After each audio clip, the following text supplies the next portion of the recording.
네, 안녕하세요. 젠테크 리뷰의 개사장입니다.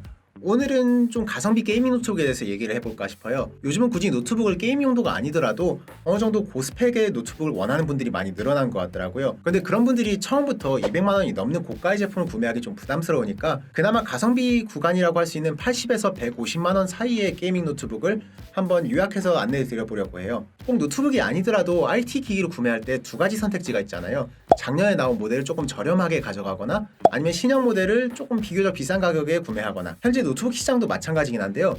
작년의 주력 모델이라고 한다면 GTX 1650 아니면 GTX 1660 Ti 정도라고 보시면 되세요. 그 중에서 GTX 1660 Ti가 정말 가성비가 좋게 잘 빠진 물건이었는데 아쉽게도 지금 촬영하고 있는 2021년 8월 기준으로는 매물이 거의 없어요.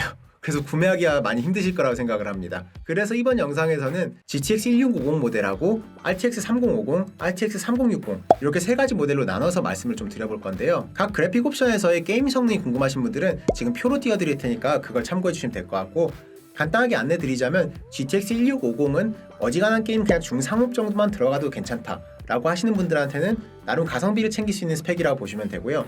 RTX 3050 라인업은 신형 RTX 3000번대 중에서는 성능이 약간 좀 아쉽다라는 평가를 많이 받긴 하는데, 그럼에도 불구하고 로스트아크나 배틀그라운드 같은 이런 나름 중고사양 게임들 이런 것들도 쾌적하게 60프레임 확보가 가능하기도 하고요. 실사용자 입장에서는 체감 성능이 그렇게 나쁘다고 느껴지진 않았어요. 물론 RTX 3060이 RTX 3000번대 게이밍 노트북 중에서 가장 전성비나 가성비가 좋다는 평가를 많이 받고 있긴 한데, 그것 때문에 초반 매물이 그냥 싸그리 동나버렸고 그 이후에 재입고된 녀석들은 가격이 많이 비싸졌어요. 그래서 150만 원 이하의 가격에서 구매하려면 RTX 3060 모델 옵션은 그렇게 많이 없다는 점 참고해 두셔야 될 것 같습니다. 그럼 먼저 GTX 1650 모델에 대해서 말씀드리자면 이 녀석도 지금 현재 재고가 많이 동나버렸어요. 그래서 기존에 60만 원대 하던 가격이 요즘은 80만 원대를 줘야 구매하거든요. 오히려 작년보다 조금 비싸진 케이스라고 보시면 되긴 하는데, 그래서 저는 현 시점에서 지금 안내드린 가격으로 구매하는 걸 권장드리진 않고, 아무래도 작년 재고다 보니까 결국 언제 한번 재고 정리 세일을 할 거란 말이에요. 그때 좀 저렴하게 노려보기 괜찮은 그런 옵션이라고 보시면 될 것 같습니다. 먼저 에이수스의 터프 F15 모델이 있을 건데요. 이게 아무래도 에이수스의 그냥 저가형 게이밍 노트북 모델이다 보니까 뭐 디자인이나 성능, 쿨링 방면 뭐 이런 거에서 크게 기대할 요소는 없긴 한데, 그나마 게이밍 노트북 중에서 리스펙 인증을 받았기 때문에 뭐 내구성 면에서는 조금 낫다라고 보시면 될 것 같고, 그런데 저가형 게이밍 노트북들이 다 그렇듯이 디스플레이가 조금 아쉽기는 해요. NTSC 45%급의 최대 밝기가 250니트급이라서 뭐 게임을 즐기는 데는 큰 무리는 없긴 한데, 밝은 환경에서 뭐 텍스트 작업을 하거나 인터넷 서핑 작업을 할 때는 최대 밝기가 조금 아쉽게 느껴질 수 있긴 합니다. 그 다음엔 MSI의 GF66 모델인데요. 원래 GF 시리즈는 MSI의 저가형 노트북 중에서 경량 라인업을 담당하고 있었거든요. 그런데 올해에는 그 컨셉을 바꿔가지고 무게를 조금 늘린 대신 쿨링 성능을 많이 보강을 한 걸로 보입니다. 그리고 GTX 1650을 달고 있긴 한데 나름 신형 모델이라 가지고 인텔 11세대 타이거 레이크 CPU가 달려있다는 게 뭐 그나마 차별점이라고 볼 수 있을 것 같아요. 그래서 100만 원 이하의 가격에 신형 CPU 구성으로 어느 정도 게임이 구동되는 저가형 게이밍 노트북을 찾고 계시다 라고 한다면 나쁘지 않은 선택인 것 같아요. 그런데 디스플레이는 역시나 마찬가지로 250니트의 NTSC 45%급이니까 뭐 좀 아쉬운 점은 있긴 합니다. 그 다음에 소개해드릴 모델은 정말 사골 중에 사골이긴 한데 2020년에 출시했었던 레노버의 리전 5 라이젠 르누아르 모델이거든요. 르누아르가 라이젠 3세대인데 지금은 라이젠 4세대가 나와있죠. 그래서 라이젠 4600H에다가 GTX 1650 Ti 그래픽을 달고 있는데 스펙으로만 보면 별거 없기는 해요. 그런데 디스플레이가 300니트급 밝기에다가 NTSC 72% 세격이라서 저가형 게이밍 노트북 쪽은 디스플레이가 상당히 좋은 편이에요. 근데 이런 요소 때문에 지금 현재 가격이 뭐 100에서 110만 원대로 형성이 되어 있는 걸로 알고 있는데, 혹시라도 재고 정리 세일이 나와서 90만 원 이하로 풀린다면 요건 여전히 적극적으로 추천드릴 수 있을 것 같습니다. 그럼 이제 RTX 3050 노트북들에 대해서 얘기해 볼 건데요. 여기에서 두 가지 선택지가 존재해요. 일반적으로 RTX 3050 노트북들은 100에서 150만 원의 시세를 형성하고 있다 보시면 되는데, 100만 원에 가까워질수록 디스플레이나 마감, 내구성 이런 걸 좀 포기해야 되고, 150만 원에 가까워질수록 조금 추가적인 요소들을 한두 가지 챙겨갈 수 있다라고 보시면 되세요. 먼저 소개해드릴 제품은 레노버의 아이디어패드 게이밍 3 시리즈입니다.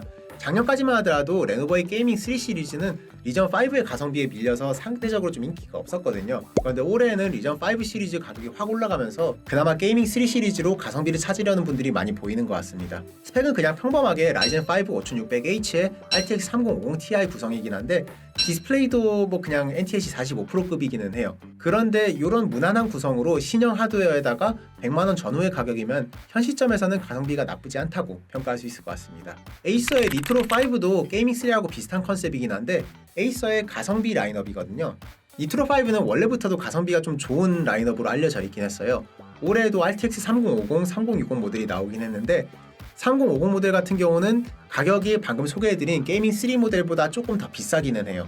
근데 그 대신에 CPU가 라이젠 5가 아닌 라이젠 7이고 디스플레이도 NTSC 72%의 최대 밝기 300니트급이니까 비교적 저렴한 가격에 디스플레이가 괜찮은 게이밍 노트북을 원한다 라고 한다면 상당히 괜찮은 선택지라고 생각합니다. 근데 역시 마감이나 디자인 이런 방면에서는 저가형 게이밍 노트북에선 그렇게 크게 기대하기는 어렵습니다.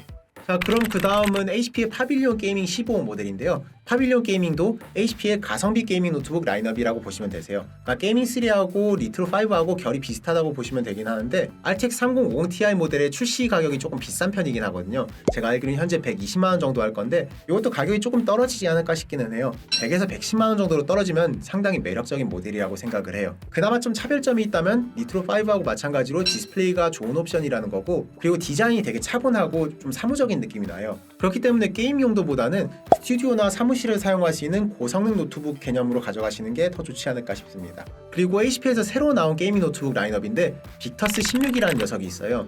원래 HP 게이밍 노트북은 파빌리온 게이밍하고 그리고 고급형 HP 오멘 이렇게 두 가지로만 나눠졌거든요. 중간을 보충해주는 약간 중저가형 미드레인지가 없었는데 빅터스가 그 역할을 담당을 하게 된 것 같아요. 이게 신형 모델이라서 저도 아직 써보진 않았지만 그래도 외관이나 마감 디자인이 니트로5나 게이밍3, HP 파빌리온 게이밍 이런 녀석들보다는 조금 더 나은 걸로 보이기 때문에 조금 가격대가 올라가더라도 스펙 외적인 부가적인 요소들을 조금 더 챙기고 싶은 분들, 이런 분들한테 괜찮지 않을까 싶긴 합니다. 이 녀석의 큰 특징이라고 한다면 디스플레이가 16인치 사이즈라는 건데요. 16대 10 화면비가 아니라 그냥 기존의 16대 9 화면을 조금 더 키워서 16대 1로 만든 뭐 이런 개념이라 보시면 될 것 같아요. 여기서 좀 주의하셔야 되는 게 빅터스 16은 디스플레이 옵션이 두 가지거든요. NTSC 45%급하고 NTSC 72%급이 있으니까 꼭 디스플레이 패널 옵션을 잘 보고 72%급으로 구매하시기 바랍니다. 그러면 RTX 3050 모델 중에서 조금 비싼 녀석들로 가보자면 ASUS의 ROG 제피러스 G14 모델이 있을 거예요. 이게 3050 Ti 모델 기준으로 149만원, 그러니까 150만원 거의 뭐 턱걸이 하다시피 이런 가격이긴 한데 컨셉이 되게 특이한 녀석이에요. 게이밍 노트북인데 1.6kg로 되게 가볍거든요. 그렇기 때문에 휴대용 게이밍 노트북을 원하시는 분들한테 좀 괜찮은 선택으로 보이긴 하고, 특이하게도 이 녀석은 35W급 CPU이긴 한데 라이젠 9 CPU를 넣어줬더라고요. 그래서 휴대가 가능한 폼팩터에서 CPU 성능도 괜찮고 게임도 RTX 3050 Ti급이면 웬만한 건 다 돌아가니까 이런 밸런스 있는 구성을 원하시는 분들한테는 상당히 좋은 선택지라고 봅니다. 그러면 이제 RTX 3060 노트북으로 넘어갈 건데요. 아까 말씀드렸다시피 RTX 3060은 지금 현 시점에서 전성비나 가성비가 가장 좋은 구간이라고 보시면 될 것 같아요. 다만 가격대가 많이 올랐기 때문에 각 제조사의 엔트리급 라인업에 RTX 3060이 들어간 구성을 노려야 되고, 주력 기종의 RTX 3060은 150만원이 넘어간다는 점 참고해 두시면 될 것 같습니다. 그리고 이제 RTX 3060 정도로 구매한다라고 하신다면은 디스플레이는 가능하면 타협하지 않으셨으면 좋겠어요. 그냥 300니트 이상에다가 NTSC 72% 이상의 등급으로 보시는 게 좋지 않을까 싶습니다. 먼저 레노버 게이밍 3 모델이에요. 이게 아까 소개드렸던 거하고 똑같은 모델인데 그래픽이 RTX 3060으로 들어갔다는 게 차이점이거든요. 그런데 그거 말고도 디스플레이가 RTX 3060 모델은 NTSC 72%급으로 3050 Ti 모델보다 디스플레이 패널 옵션이 더 좋아요. 그래서 가격대가 좀 차이가 많이 나는 대신에 디스플레이하고 그래픽 성능 이렇게 두 가지를 더 챙겨갈 수 있다 라고 보시면 될 것 같습니다. 여기에 추가로 아까 안내드렸던 에이서의 니트로 5하고 HP의 빅터스 16 모델도 RTX 3060 스펙으로 구매가 가능합니다. 그리고 마지막으로 소개해드릴 녀석은 조금 특이하긴 한데 ASUS의 터프 대시라는 녀석이에요. 기존의 터프 게이밍 노트북에서 조금 경량화를 시킨 모델이라고 보시면 되는데 인텔 타이거 레이크 35W급 CPU를 달고 나왔다는 게 특징이거든요. 근데 문제는 타이거 레이크 35W급 CPU가 좀 평가가 안 좋았어요. 그래서 지금 가격이 조금 낮아진 케이스이긴 한데 경량화도 이루어진 모델이고 RTX 3060 달려있고 디스플레이도 NTSC 72%급으로 상당히 괜찮은 게 달려있어요. 그렇기 때문에 게임만 한다고 친다면 CPU 성능은 그나마 좀 타협을 해볼 수 있으니까 CPU 성능을 조금 타협하고 나머지 요소들을 조금 챙겨갈 수 있는 뭐 나름 지금 현 시점에서 가성비 포지션이 아닌가 하는 생각은 좀 들긴 하고요. 터프 대시 모델은 NTSC 45% 디스플레이 옵션이 많으니까 디스플레이 패널 옵션을 꼭 보고 구매하시는 걸 추천드립니다. 그래서 제가 오늘 소개해드리려고 준비한 모델은 이 정도까지고요. 그래서 각 세부 모델을 어떤 걸 구매할까 이것보다는 조금 더 큰 그림을 그리는 데 도움이 되셨으면 좋겠어요. 안 그래도 요즘 게이밍 노트북 시세가 비싸가지고 구매 결정을 하기도 힘든데 여기서 10만원만 더 투자하면 3060인데 막 이런 생각을 하시기보다는 정확하게 본인이 어떤 구성을 원하는지 어떤 스펙을 원하는지 하고 그 스펙을 정했으면 노트북 제조사의 뭐 보급형 제품을 구매할 거냐 주력기 제품을 구매할 거냐 이런 기준을 좀 세우는 데 도움이 되셨으면 좋겠습니다. 그리고 이 영상을 보시는 분들 중에서 6개월에서 1년 전 정도에 게이밍 노트북 구매하신 분들이라면 와, 저렇게 비싼 노트북을 소개해주네 라고 생각하실 수 있긴 한데 저도 이번에 정리하면서 깜짝 놀랐어요. 시세가 정말 많이 올랐더라고요. 앞으로 가격이 더 오를 가능성도 있어 보이기도 하고 지금 이미 특가가 뜨면은 바로바로 당일날에 그냥 매진이 돼버린 상황이기 때문에 좀 가성비 괜찮게 나온 녀석이 있다 싶으시면은 뭐 바로 구매하는 것도 괜찮지 않을까 하는 생각이긴 합니다. 그럼 이번 영상은 여기까지 하고 다음에 보도록 해요.